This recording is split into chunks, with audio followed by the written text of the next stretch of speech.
Hey guys, here's part 4. Now, this time I'm going to give my official thoughts on Kamen Rider Gaim. Now, I should mention ahead of time, I have not gotten around to seeing the summer movie, which involves a lot of soccer.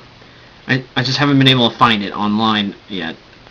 But in fact, if anybody can help me, help me out, it would be greatly appreciated. That way I can see it and be done with Gaim until the movie war. So, but anyway, the series is about this guy named Kota. Oh man, I can never pronounce his last name, but started with a K. Anyway, he used to be part of a dance troupe called Team Gaim, but he left after his parents had died so he could try and look for a job and help support his older sister. And all the while, of course, there are dance troupes throughout the city of Zawame, which has this big building, a tree-like building, which is called the Yggdrasil Corporation.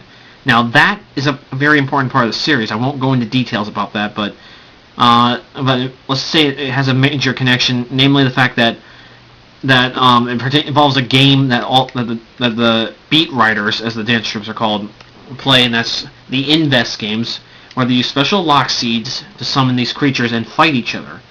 But sometimes one will actually get loose and sort of mutate, but someone can get a hold of the lock seed and basically send it back home. It'll be safe. But then something happens and the creatures end up turning out, as it turns out, they're real.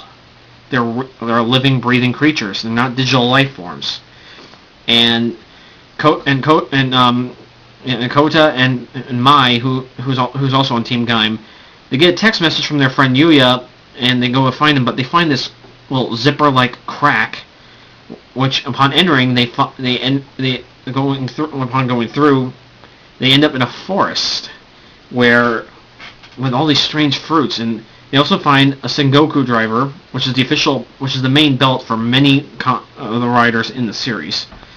And when Kota puts it on, any of the fruits or premature lock seeds he touches quickly matures into one. And in this case, it turns into an orange and a strawberry, and the strawberry ones, and they end up getting attacked by a monster.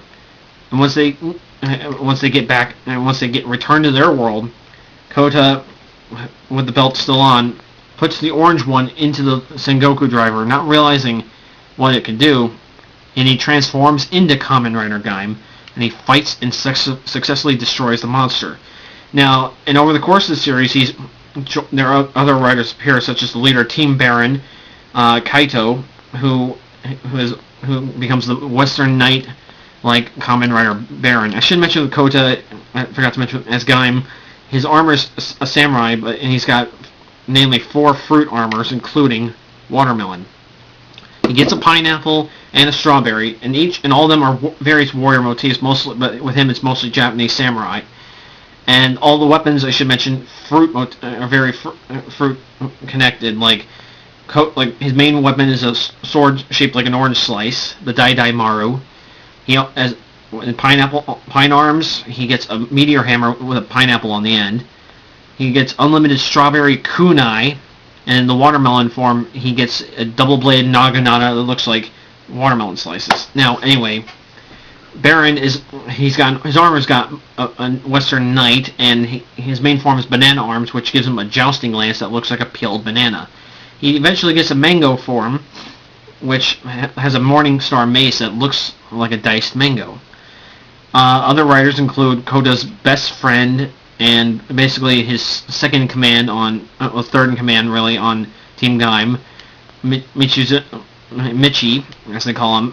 I can't really pronounce his whole name, but I should mention, anyway, he becomes Kamen Rider Ryugen, the Chinese warrior motif, and his main form is a blaster wielding grape arms. He also gets fire and wind wheel wielding kiwi form. And Michi has a secret he doesn't reveal for most of the series to the rest of the team. He also has a bit of a dark side, which we learn as well. Anyway, other writers include Michi's older brother, Takatora, who is also samurai, whose armor is also samurai, and it's a muskmelon. Never heard of that until the series. There's also the Viking-like Gridden, who uses a hammer and wields a hammer and is acorn arms. There's the spearman Kurokage, pinecone arms. The gladiator, the Durian gladiator Bravo, and some energy riders, and some new Genesis energy riders using the Genesis drivers. One of them is Takatora with the melon energy, but there's also cherry, peach, and lemon. And over time, of course, there's also this guy named DJ Sagara, who is mysterious. No one really knows who he really is.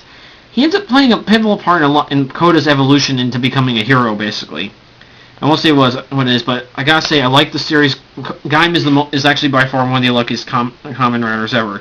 Not only did he fight against and alongside his 14 predecessors of this era, but also his 15 Shoei era writers, and he teamed up with the rebooted version of Android Kikaider and his superhero time slot mates, the Tokugers, which was pretty wicked.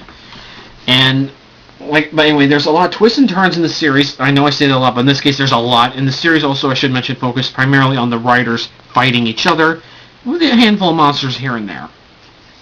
Overall, I give this. I think this is a great series. I can't wait to adapt it. I'm actually trying to figure some stuff out right now. At the same time, I'm also trying to figure out Gaim's successor, Drive, in terms of adaptation. Now, this is going on way too long. I'm sorry. So this ends part 4.